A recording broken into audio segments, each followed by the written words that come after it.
CRC 89.1 Radio y Cadena Radial Costarricense no se hacen responsables por las opiniones emitidas en este programa.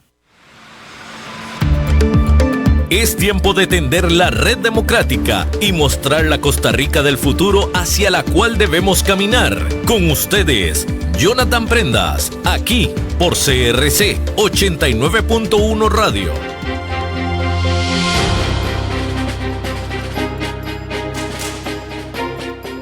Saludos, ¿qué tal mis buenos amigos de Red Democrática? Bienvenidos al 89.1 FM de nuevo, como siempre, de lunes a viernes de 10 a 11 de la mañana y por plataformas digitales, @CRC 89.1 Radio, @Jonathan Prendas, @Red Democrática, siempre en función de traerles hasta ustedes las mejores voces, las personas que más contexto tienen de lo que está pasando y que nos lo ponen en la mesa de trabajo organizada por la Fundación Red Democrática para poder generar ese criterio y esa suma de opiniones que nos puede dar una pintura completa de cómo está Costa Rica hoy. Y recuerden que todos nuestros invitados hablan de lo que en este momento, en su punto de vista, está sucediendo.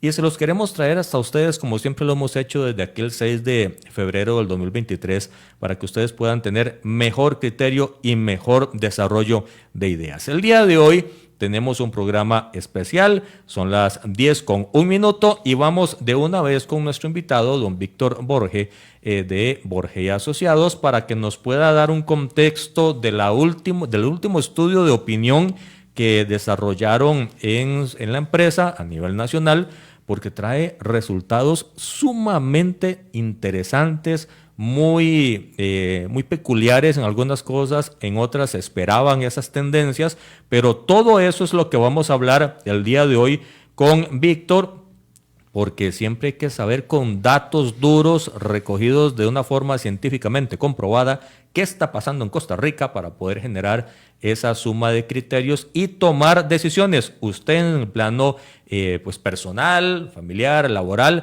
y los que están en puestos de decisión de Costa Rica para que puedan generar ese desarrollo y ese criterio para poder desarrollar pues las acciones oportunas, ya sea en el Poder Ejecutivo, Judicial, Legislativo, entre otros.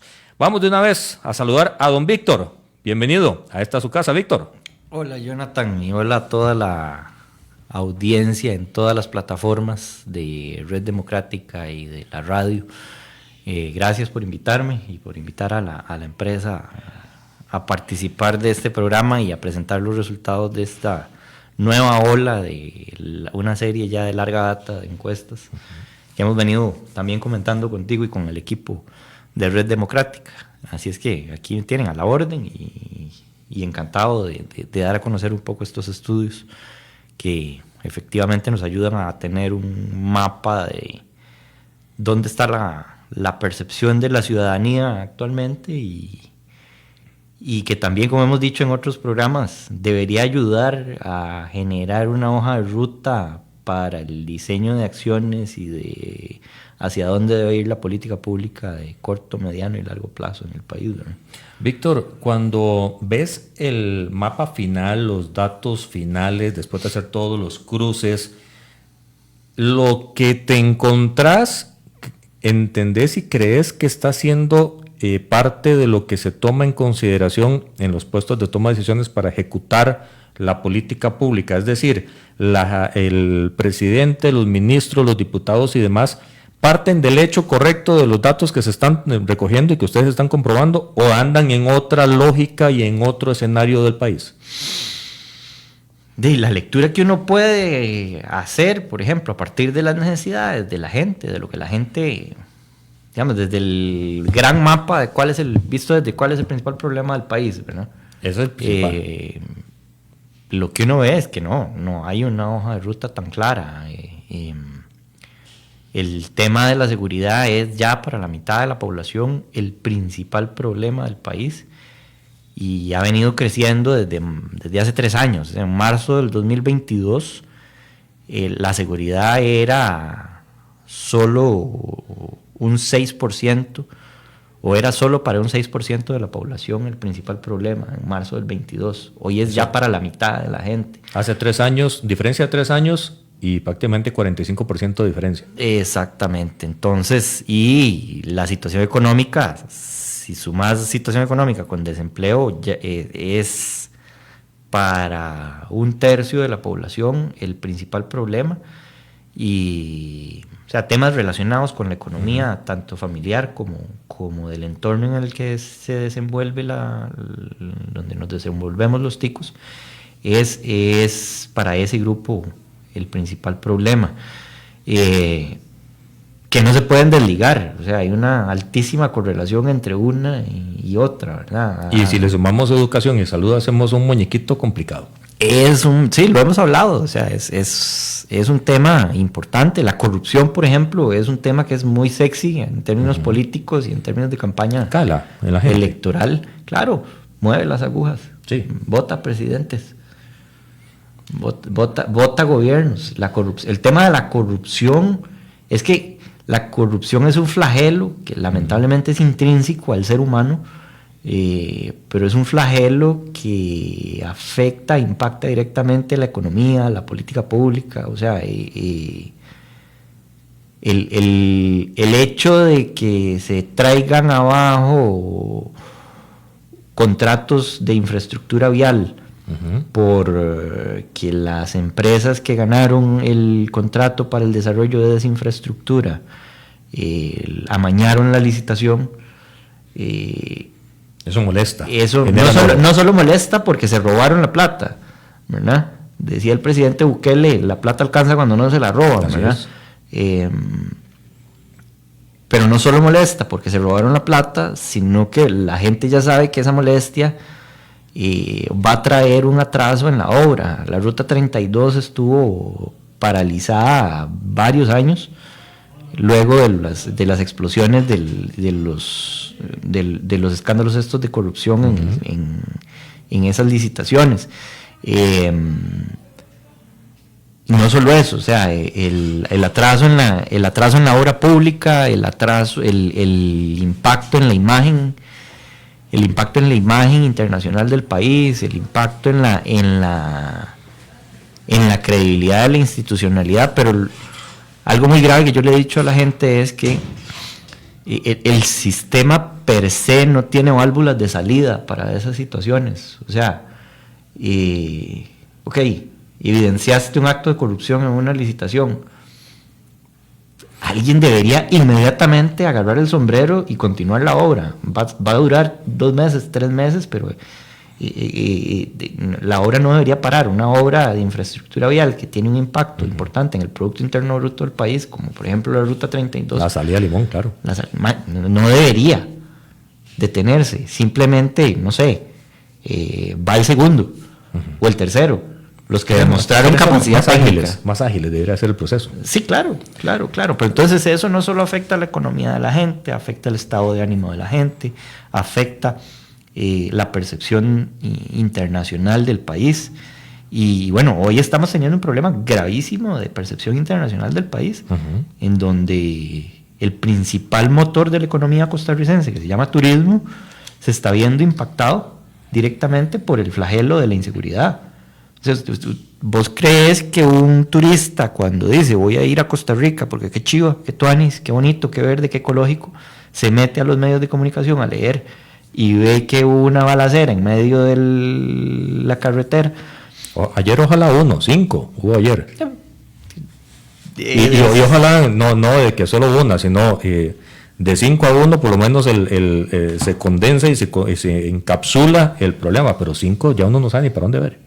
Sí, pero por eso estamos, yo lo he dicho varias veces en otros foros, lamentablemente la incapacidad de la política pública costarricense para resolverle a la población en los últimos 30 años sus necesidades ha generado que esa Suiza de Centroamérica que solíamos ser se haya venido sin querer ofender a los amigos centroamericanos, pero nos hemos venido centroamericanizando, nos hemos venido incluso hasta africanizando en algunos cantones, ¿verdad? ¿A qué me refiero? Indicadores sociales, indicadores económicos similares a los de las de las economías más pobres del mundo, ¿verdad? Sí. Y eso no es decir poco.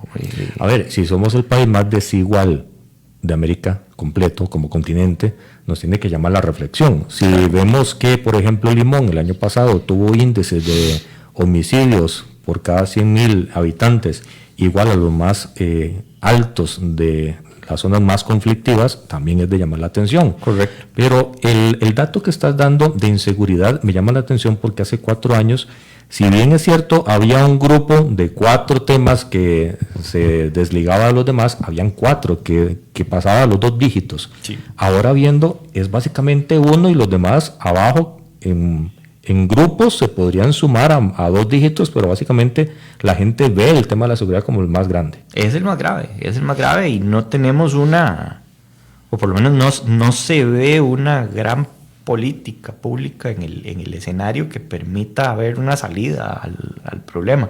Pero es que es un problema multifactorial. Uh-huh. O sea, no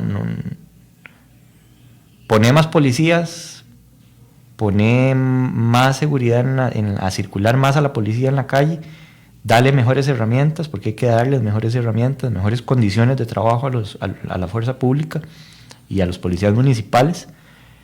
Pero ¿cómo abordas la capacidad de reclutamiento? Ya no o sea, es que ya no estamos hablando de los chapulines, ¿verdad? No. Ya no estamos hablando del narcomenudeo. De los cadenazos. Esto es crimen organizado puro y duro, ¿verdad? Pandillas entre ellas matándose. O sea, el 80% de los homicidios, según datos del mismo OIJ, tiene que ver con ajusticiamientos. El problema es que lo hacen a cualquier hora del día y sin ver si hay alguien que no tiene que ver en el tema alrededor. Sí, pues eso nunca les ha importado. En México eso es pan de cada día, ahora menos en Costa Rica, porque además de eso, no. Es que no estábamos acostumbrados, Víctor. Antes sí se daban situaciones así, pero eran focales y eran sobre la persona a la cual iban detrás de ellos por ajuste de cuentas, por droga, por lo que sea. Ahorita ya está todo tan fuera de control en los últimos 2 años y ahora depende del día, incluso con más homicidios que el año anterior en el mismo tiempo de evaluación, que lo que vemos es en cualquier momento, en cualquier lugar, y uno no sabe ya qué esperar. Bueno, pero es que Jonathan, es esa manera de accionar de estos grupos que no dejan de ser costarricenses, o sea, aquel cuento xenófobo de que es que son nicaragüenses, o que es que son colombianos, o que es que son hondureños, decían en algún momento, o venezolanos, no es cierto. La mayoría son costarricenses. Es una lucha entre costarricenses que están siendo empleados, pagados por el crimen organizado costarricense, ¿verdad? Que sí, efectivamente ha habido indicios de entrenamiento o de sicariato, o sea, estrategias de sicariato internacionales que se vienen a tropicalizar acá a Costa Rica, ¿verdad? Pero o sea, las malas mañas las importamos. Sí, pero y siempre ha pasado cuando se hacía el tema de los asaltos bancarios, se trajo gente para enseñarle a los ticos. Ahora en este caso se trajo gente de, por ejemplo, la H en Limón, que dicen que es el grupo hondureño, sí. Los mexicanos y otros que básicamente vienen, enseñan y se van. O por lo menos quedan... Sí, como en la universidad. Como en la universidad, sí, lamentablemente. Entonces, el tema es, esta gente que, como bien decís, anda hoy a cualquier hora del día, van y tiran una ráfaga de balas para matar a una persona y en el camino se llevan a otras personas que son inocentes, lo siguen haciendo y lo van a seguir haciendo porque básicamente tenemos una falta, lo voy a decir así, una falta de respeto por el sistema. Por el sistema de justicia, y le hemos perdido temor al sistema de justicia. O sea, se sabe que no es ni pronto ni cumplido. Ya no se sienten amedrentados porque los va a agarrar la fuerza pública y los va a llevar a la cárcel. O sea, la ciudadanía en general ya no se siente amedrentada, ya no hay la pérdida de confianza en el sistema en que el sistema funciona. Como bien acabas de decir, que la justicia va a ser pronta y cumplida, hace precisamente que este tipo de situaciones se vean todavía más frecuentemente, porque los mismos criminales saben que no les va a pasar nada. O sea, y que incluso lo hemos visto, y se veía en la Colombia de los 70s y los 80s, cuando Pablo Escobar en su cárcel lo que tenía era una discoteca, ¿verdad? Sí, un hotel completo. Ese tipo de situaciones. Hoy uno ve que en la cárcel tienen call centers para llamadas de cobro, ¿verdad? y de recolección de fondos. Tienen acceso a internet, tienen acceso a televisión, o han tenido acceso a televisión, que era uno de los llamados de atención que decía Bukele en su última visita a las cárceles. O sea, una de las claves del aislamiento es ese, que estén aislados, ¿verdad? La gracia de penar la pena, valga la redundancia, es que esté en una circunstancia distinta a estar afuera.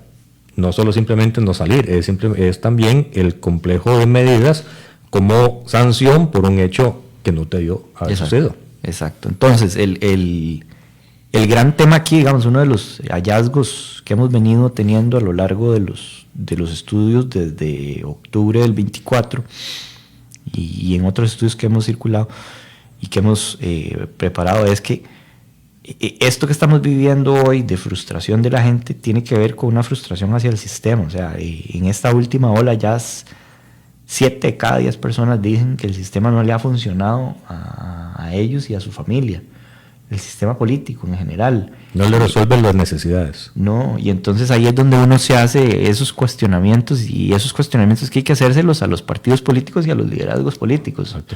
O sea, ¿para qué existen los partidos políticos? Los partidos políticos existen para resolverle las demandas a la ciudadanía. Son vehículos catalizadores de esas demandas ciudadanas, ¿verdad? Y que deben ser diversas. En un partido grande uno esperaría que tengan capacidad de resolver varios de los grandes problemas. Hemos visto en otras latitudes que hay partidos que se enfocan en un solo tema, ¿verdad? Por allá seguridad, por allá economía, por allá el tema de libertades de las minorías. Se especializan en temas, ¿verdad? Aquí lo tuvimos durante mucho tiempo con los partidos evangélicos, ¿verdad? Con Restauración y con Renovación. Se llamaban en aquel momento los partidos bisagra, ¿verdad? Que eran los que quebraban las votaciones en la asamblea, pero movían, ayudaban a que el país caminara, ¿verdad? Igual los libertarios, que en algún momento estuvieron y marcaron también trayecto. Marcaron línea. Y este es un país liberal en realidad. O sea, sí, pues la esencia del costarricense es una esencia liberal que ha venido teniendo algunos cambios. Hoy, por ejemplo, el péndulo ideológico, si lo queremos decir así, de la gente que se dice de alguna ideología, anda más hacia el centro derecha que hacia el centro izquierda. Y eso es complicado saber si la gente se inclina o simplemente asume que está en ese lado. Es lo que la gente entiende por derecha, pero digamos que el péndulo en ese momento, desde la ciencia, visto desde la ciencia política, está en ese lado, está en el centro derecha. Y uno, conforme va viendo los indicadores de qué se entiende por centro derecha, uno podría pensar que sí, efectivamente, la gente a su manera entiende y entiende bien. Y ese 7 de cada 10 es preocupante, Víctor, porque si vemos que la gente está muy enfocada en que el problema es la seguridad, y ahora dice 7 de cada 10 no me están atendiendo mis necesidades, circunscribe el hecho de que la gente no ve que lo que esté pasando en el mundo político, en el mundo estatal, en el mundo público, me sirva de algo. Sí, no está resolviendo. O sea, ¿Hay medición de cuáles son las necesidades que la gente dice no me están resolviendo? ¿Cuáles son esos ítems que la gente dice no me están ayudando a vivir mejor? Empleo. Falta de empleo. La situación económica, el costo de vida. O sea, el driver es económico. La seguridad es importante, pero cuando usted se vaya en otras encuestas, en esta no lo levantamos, pero en 2024, en diciembre de 2024, el driver era económico. ¿Y el económico en qué sentido? ¿Cuál es el principal problema que le afecta a usted y a su familia o a su hogar? ¿El costo de la vida, el desempleo o la calidad del empleo? ¿Verdad? Porque ahí cuando haces un cruce ves que la gente, hay un grupo de gente que dice el desempleo o el empleo me está afectando la situación de mi familia. También tenés gente que te dice que está empleado de manera independiente, ¿verdad? Que es más o menos un tercio de la gente en las encuestas. Esa gente que te dice que está trabajando de manera independiente por cuenta propia es desempleo informal. Sí. O sea, es calidad el empleo, ¿verdad? Y ¿qué estamos haciendo como país para esa gente que está de manera independiente y trabajando con buenas condiciones? Proyecto, por ejemplo, del exdiputado Pedro Muñoz con el tema aquel de la caja, fue clave y debió haberse mantenido, o sea, no debió haber tenido un límite de tiempo. Porque exacto, porque lo que deberíamos es seguir buscando que la gente pueda tener acceso a la seguridad social y debe pensarse también en la manera en la que esa gente, y ahí vuelvo al tema de futuro, esa gente que hoy no está cotizando para el seguro social, dentro de 20 años o 30 años es gente que no va a tener pensión. Y es gente que se va a ir aumentando, no va a ser la misma gente porque el cacao para hacer chocolate no está aumentando, y con eso me refiero a, si bien es cierto, estamos atrayendo empresas extranjeras para invertir aquí al país, son limitadas, con un limitado porcentaje de empleo, porque también vienen muy tecnológicamente aplicadas. Es que el sistema, volvemos, el sistema no le está dando a la población económicamente activa con ganas de trabajar las herramientas técnicas y blandas para que cuando viene una empresa grandota, tipo Intel o tipo las que están en Zona Franca, a Boston, voy a decir nombres, Boston Scientific, por decir algo, gente empresas muy tecnificadas, que requieren mano de obra, vienen y abren 5,000 puestos de empleo, dicen, ¿verdad? Es lo que uno ve cuando estaba Cinde en su momento, o ahora Procomer con sus ferias de empleo, y no logran llenar las plazas. No logran llenar las plazas porque lo que están es canibalizándose, porque la gente que está formada con capacidades para trabajar en esas empresas ya está trabajando en otras empresas. Entonces no le abrís el escenario. Lo que estamos haciendo es mejorando las condiciones de los que ya están trabajando, pero no estamos abriendo opciones sustanciales para gente técnicamente preparada o que esté en camino a estarlo para poder tener las mismas posibilidades. Entonces ahí vamos al tema de la educación. ¿Qué hay que hacer en el corto plazo para que la política educativa costarricense esté orientada a darle las herramientas a los costarricenses que quieren trabajar de 17 años a los 25 para que ya salgan con trabajo? Para que cuando digan cuál fue su primer trabajo, todo el mundo se vuelva a ver porque nadie les dio la oportunidad. Hay medición del estudio que tienen, cuánta gente tiene secundaria completa, cuál es el rango educativo de las personas. Sí. O sea, aquí lo que vemos, y cuando uno ve los datos también del mismo INEC, el promedio de años educativos de los encuestados es de 9. O sea, y cuando uno ve los datos del INEC, no tenemos más de tercer año.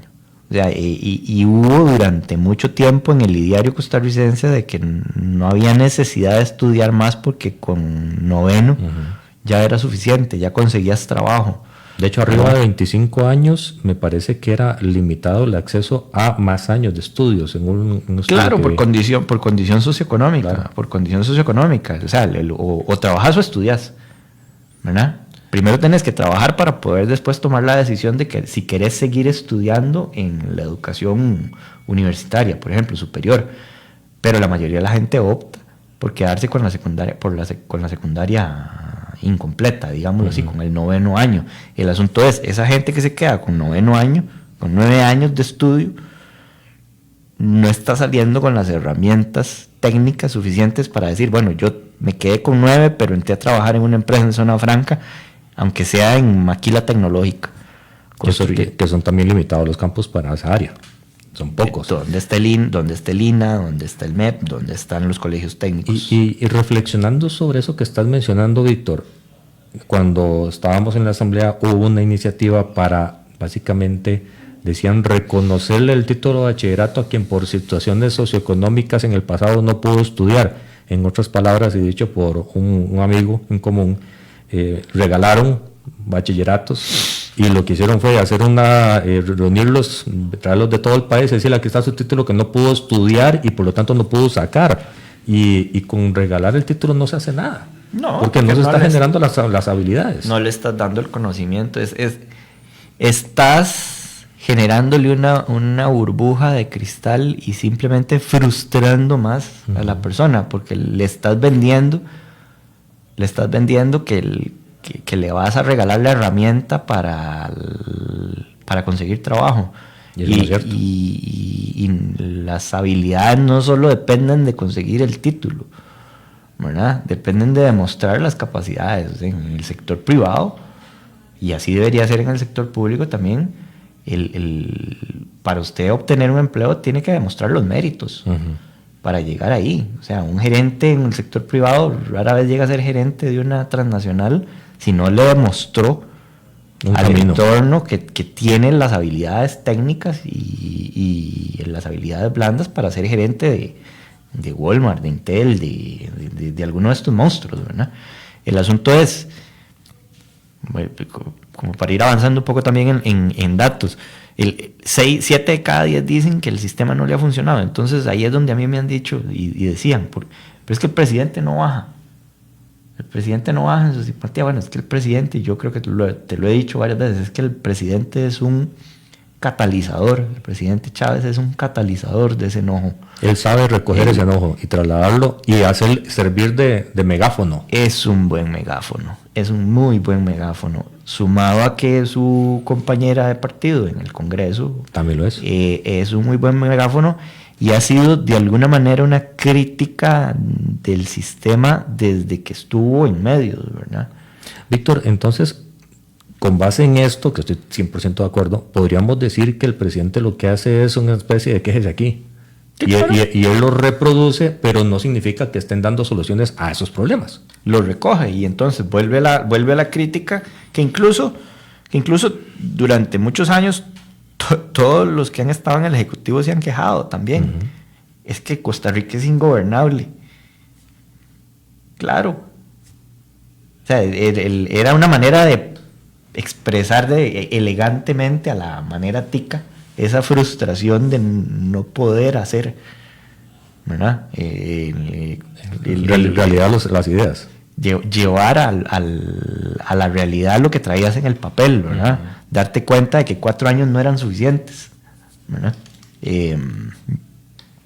Entonces, él lo que está haciendo es siendo una figura de comunicación para esa gente que hoy está frustrada, desesperanzada, desilusionada del sistema, ¿verdad? ¿Eso le sirve de caldo de cultivo para sembrar en la siguiente campaña, a nivel ya de trasladar estas opiniones a lo que va a pasar en febrero del 2026? Mira, no está tan claro porque aquí hay algo que hay que medir y que lo hemos medido, y es que esa construcción de liderazgo que él ha tenido en el proceso hace que cuando haces la pregunta de intención de voto espontánea, solo aparezca él, ¿verdad? Y después aparece Pilar.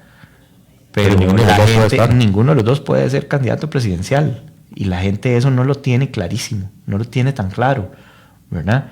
Entonces, cuando lo sacas de la fórmula, desinflas, y lo que tenés es un aumento sustancial de los indecisos y de los abstencionistas, ¿verdad? Entonces volvés la elección presidencial que viene, y ya en algún momento yo lo había dicho y lo han adoptado. Es una pelea de enanos. Sí. Algunos más grandes que otros, pero todos enanos. Los 7 enanos conversábamos, ¿verdad? Sí. Es como el cuento de Blancanieves, ¿verdad? Sí, la presidencia es Blancanieves y el más mañoso gana, pero todos son enanos. Pero todos son enanos. Ahí todos son enanos, y al no tener esa claridad del votante de quién es el candidato del oficialismo, como ha ocurrido en otros procesos, Entonces el voto se dispersa, y se dispersa muchísimo, se diluye muchísimo entre varias candidaturas, incluyendo candidaturas de oposición, ¿verdad? ¿Hay alguna forma de circunscribir indicadores para decir a mayor nivel educativo y a mayor nivel socioeconómico la tendencia es a favor o en contra del presidente, del grupo, del movimiento oficialista?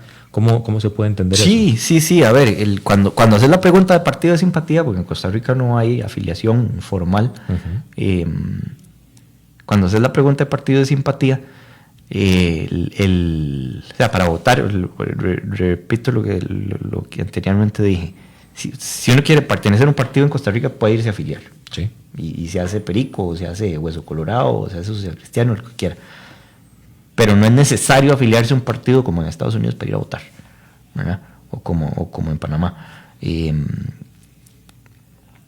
Aquí nadie iría. Entonces, lo que preguntamos es con cuál partido político simpatiza usted actualmente. El partido de simpatía hoy más grande es el de los independientes, o sea, la gente que no nos dice un partido, una marca, ¿verdad?, de partido político. No lo dice porque lo oculta, porque no sabe. No, porque no simpatiza con ninguno. No se siente representado. No se siente representado. Conforme se va acercando la elección, alguna gente va tomando posición porque el candidato le va representando en algunos temas, ¿verdad? Entonces se vuelve más una agenda temática que del candidato per se. Después de eso tenemos a Liberación Nacional con un 17% más o menos de la... Sigue siendo el más grande. De la simpatía.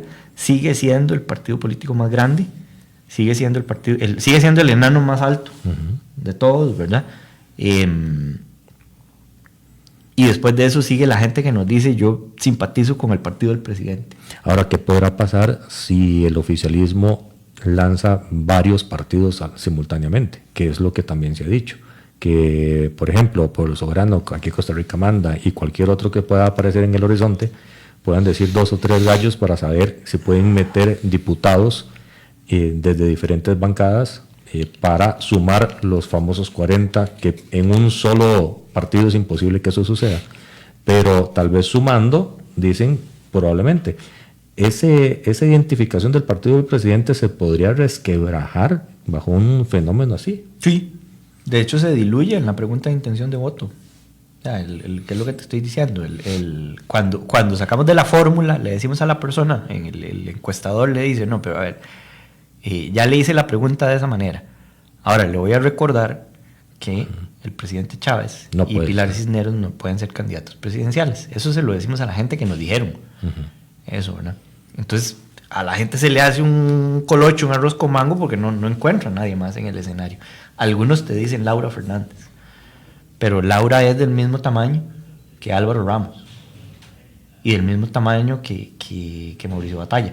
Sí, no destaca. Entonces, el asunto es lo que no se está viendo aquí de manera tan evidente como algunos dicen, pero que sí es posible que suceda, es el famoso toque de Midas. O sea, el presidente no está trasladando de manera hegemónica su voto a alguno de sus exministros, ¿verdad? Uno ve que entre la gente que dice que simpatiza con el partido del presidente, Laura mejora algo, esa intención de voto. Ese Midas será Pilar, en lugar de por la limitación de beligerancia. Bueno, acordémonos que la Midas de la elección presidencial pasada fue Pilar, ¿verdad? Aunque creo que el presidente sorprendió. Y al final, vio la oportunidad. Sí, pero el presidente ha demostrado que tiene capacidad de conducir el mensaje, de llevarlo, de hacerse propio ese mensaje también. Pero Pilar ha sido muy hábil y fue muy hábil en la campaña pasada, seguramente con datos, de eso no lo descarto, para darse cuenta de que ella estaba trasladando un porcentaje de su simpatía. Cuando vemos la pregunta de la gente que confía, que cree en ella, que tiene buena opinión, cuando vemos la pregunta de si tiene buena opinión de Pilar Cisneros o de Rodrigo Chávez, de Pilar, el 63% de la gente tiene opinión buena. El 57% tiene opinión buena de Rodrigo. O sea, don Rodrigo Chávez ya bajó en su percepción positiva, sigue siendo muy alta, pero Pilar sostiene más de un 60%. Entonces, vuelvo al punto, el toque de medidas no funciona de manera hegemónica, no quiere decir que el 50% de la gente que opina bien de Rodrigo Chávez como líder, pero además de eso el 60% que dice que tiene una gestión positiva, una percepción positiva sobre la gestión del presidente, no quiere decir que ese 60% se vaya a trasladar automáticamente a quien él o Pilar señalen. Podríamos decir que está abierta la elección.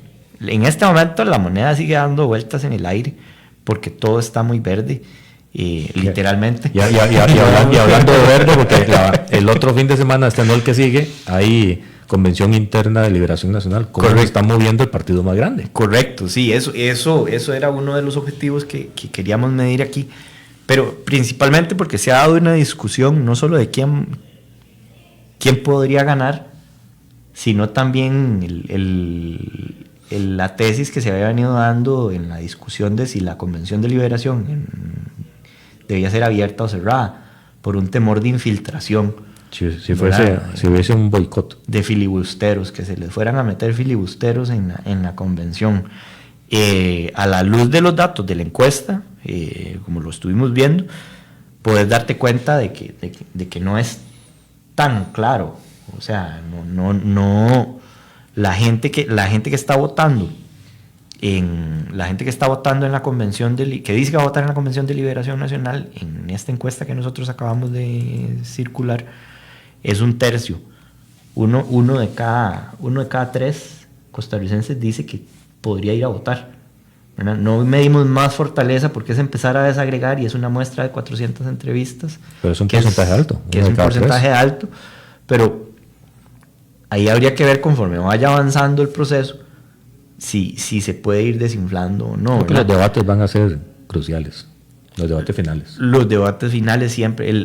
Cuando uno le pregunta a la gente de cuáles fueron los motivadores para votar o no por un candidato o por un movimiento en particular, lo que aparece de primero casi siempre son los debates. Uh-huh. O sea, a nosotros nos dicen, es que ustedes los encuestadores son los que influyen en los resultados de las elecciones. Eso es un mito. O sea, aparecemos de cuarto o quinto. O sea, las encuestas sirven como un termómetro, sirven como una herramienta de diagnóstico técnica, pero no inciden en la decisión del voto. El que incide es el candidato, uh-huh, o el movimiento, haciendo o dejando de hacer cosas, ¿verdad? O diciendo o dejando de decir cosas, pero no son las encuestas. ¿Quién va ganando Liberación? Eso es una muy buena pregunta. En este momento, si todos los votantes fueran a ir a votar... Si hoy fuera la elección y la lectura es correcta, en función de que la gente se decida al final de... Hay un tema aquí, y es que en las elecciones internas, por más abiertas que sean, suele ser muy difícil que haya una movilización masiva, uh-huh, de personas externas a esa marca partidaria. Casi siempre es la gente más cercana a la que va a votar. Sí, por el tema de no me vayan votando por... No me quiero colorear. Y eso sucede aquí en Honduras. Hace 2 semanas hubo elecciones primarias de los 3 partidos más grandes y los datos, digamos, globales no se movieron en términos de los votos. En el caso tico, por ejemplo, lo que uno sí ve, es que solo el 60% de los liberacionistas hoy está diciendo que va a ir a votar. De aquel 17%, uh-huh, de gente que nos dice que es liberacionista, solo un 17% como un 9% dice que va a ir total, a votar. ¿Perdón? Como un 9%. Más o menos. Exacto. Es gente que dice que va a ir a votar. Estás hablando de que más o menos son 300,000 viejos, uh-huh, y viejas, que es lo que normalmente uno estima, no puede estimarse en un Liberación Nacional. Sin embargo, ya cuando haces la pregunta de intención de voto, Y ahí lo que ves efectivamente es que Álvaro Ramos está de primero en la carrera con un 20% de intención de voto, ¿verdad?, dentro de los liberacionistas, y que ya después de eso Carolina Delgado y Gilbert Jiménez básicamente son del mismo tamaño en segundo lugar. Carolina con un 14 y Gilbert con un 12, ¿verdad? Y después el señor Marvin Taylor, don Marvin, viene de cuarto, con la mitad, con un 7% más o menos de la intención de voto. O sea, no ha logrado, a pesar de que ha dado esos mensajes de que yo soy valiente, yo confronto directamente el mensaje del presidente, pero la gente no ha terminado. No lo termina de ver. Especialmente porque no lo han terminado de conocer. O sea, empezaron la labor de conocimiento de los movimientos un poco tarde. Eso, y el factor financiero yo creo que ha calado, porque si es alguien, entre comillas, desconocido fuera de la burbuja política, que en el caso de Marvin fue así, ocupa mucho pulmón económico para poder darse a conocer y no lo ha tenido. Correcto. Él es un conocido, es un viejo conocido de la política liberacionista y de la política limonense. De la burbuja, sí. Sí, y es un señor conocido en Limón, pero eso no le está alcanzando, ¿verdad? Igual ve que Gilbert, y es cuando uno dice, es que vuelven a ver al Congreso para buscar candidatos, y muchas veces yo les he dicho, es que el Congreso, lamentablemente el Congreso de alguna manera trae una aura de números negativos per se. Ya cuando decís que fuiste diputado es muy difícil. Porque quitarse la cobija. Entras quedando como con un menos 20, ¿verdad? Entonces, comenzar a construir con esos negativos es complicado, ¿verdad? Digamos que lo que suma la asamblea es que de tanto verlo diariamente en los medios de comunicación, hay un factor de identificación ya que se supera. Sí, hay que pero empezar a construir. No está sucediendo, porque además de eso pasa algo. La gente no le está poniendo atención a la política. Y eso es verdad también. Y la operación arroz y frijoles. Está tan dura la situación, Jonathan, está realmente dura la cosa, que la política es para una élite. Y resulta que cuando hemos hecho cruces y hemos hecho análisis de segmentación en diferentes encuestas, lo que hemos visto es que la gente que le gusta la política, habla de política y le pone atención a la política y participa activamente en redes sociales, en chats, en reuniones, son chavistas. Y el perfil de los chavistas... Y es un grupo cerrado. Es un grupo muy cerrado, pero es más o menos un 15%, ¿verdad?, de la población, esa que es muy activa, que participa, y es donde todos estos actores son muy conocidos, ¿verdad? Son muy conocidos a diferencia del promedio, ¿verdad?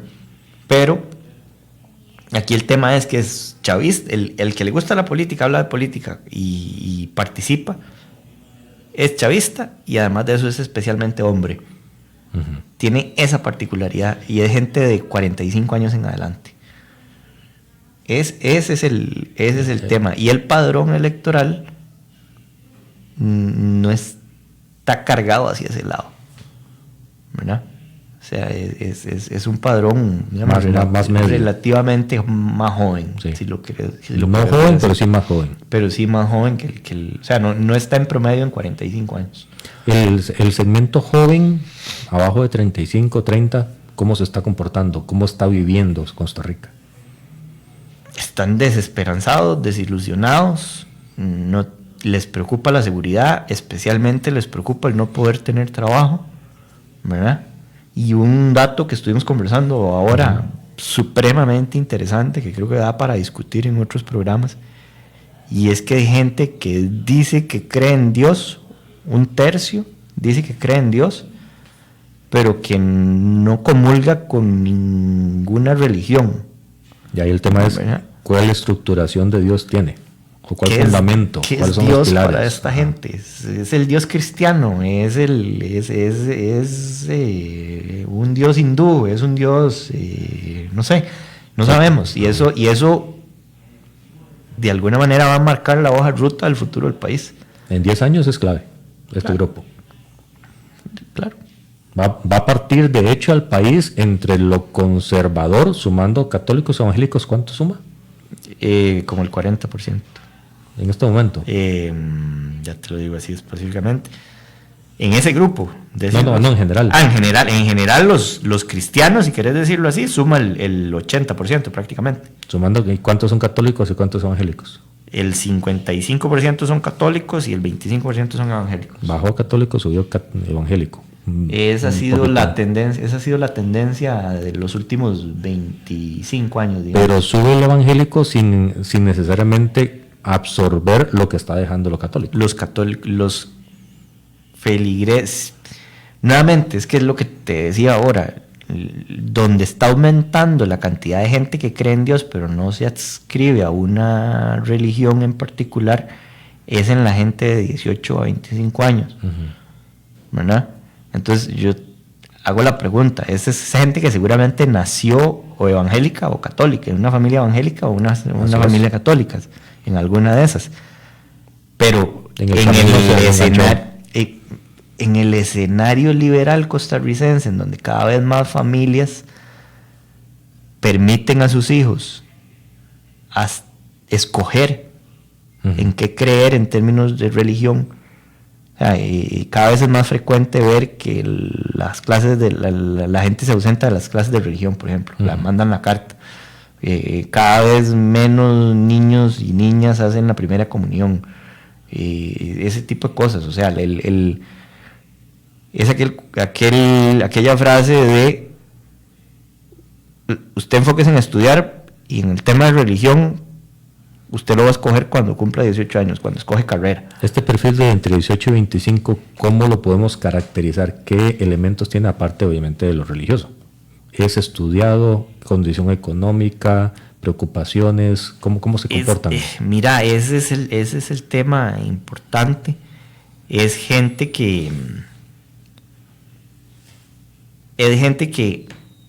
por la edad, digamos que tienen secundaria completa, han estado completando, tienen secundaria completa o incompleta. Ese es el promedio, ¿verdad? En términos de sexo, hombre o mujer, son mitad y mitad. En esta encuesta es mitad y mitad, porque es una muestra probabilística, representativa de la población, del universo, sí, ¿verdad? Pero ahí es donde entra más la configuración de cualitativa, ¿verdad? De gente con ingresos menores a los 700,000 colones, por ejemplo. O sea, imagínate gente con ingresos de $1,200 al mes, ¿verdad? En el cuarto quintil, por ahí tiene que andar. Exacto, es clase media baja. Exacto. Es gente que está, como te decía, o empleado o desempleado, como trabajador independiente, o desempleado, ¿verdad? Ahí tenés un tercio de la gente. Como trabajador independiente un tercio y el resto desempleado, o al revés. Un 20% trabajador independiente y los desempleados un 10% de los jóvenes, porque la mayoría están estudiando. En realidad, pero por la edad, lo cual es bueno, digamos, uno debería, dicen mantenerse en el sistema educativo. El asunto es lo que hablábamos al principio, qué herramientas se les está dando para que entren a trabajar como empleados formales, ¿no? Y no tienen la esperanza de encontrar trabajo. Ese es el tema que están teniendo. O sea, no están teniendo las herramientas. ¿Ellos tienen la misma preocupación de seguridad en este momento? Sí, es que es muy pesada la seguridad. El 50% de la gente te está diciendo que el principal problema del país es la seguridad. Sí. ¿Ves? Sin embargo, las fuentes de empleo es prácticamente del mismo tamaño. Si lo ves así desagregado, en esa gente joven el tema de situación económica es más importante. En ese grupo, en ese quintil de edad de 18 a 25, ¿verdad? El tema económico es el principal problema, ¿verdad? Si querés agregarlo del desempleo y situación económica como una categoría general, ¿verdad? Y después viene la seguridad de segundo lugar. Eso es importante. Claro que es importante, pero es que cuando ya empezás a decirles tiene que ir a caminar a buscar trabajo, deja de ser importante. Lo metes en el escenario y le decís a los 26 años usted qué es lo que le está preocupando, y resulta que la seguridad ya no es tanto la situación económica y el empleo. Ese es el tema. Entonces, volviendo al punto, ¿cómo está afectando eso el tema de la elección interna de Liberación, que era un tema que querías que conversáramos? En realidad, entre los jóvenes, lo que ves es una indecisión alta o un abstencionismo alto, principalmente, ¿verdad?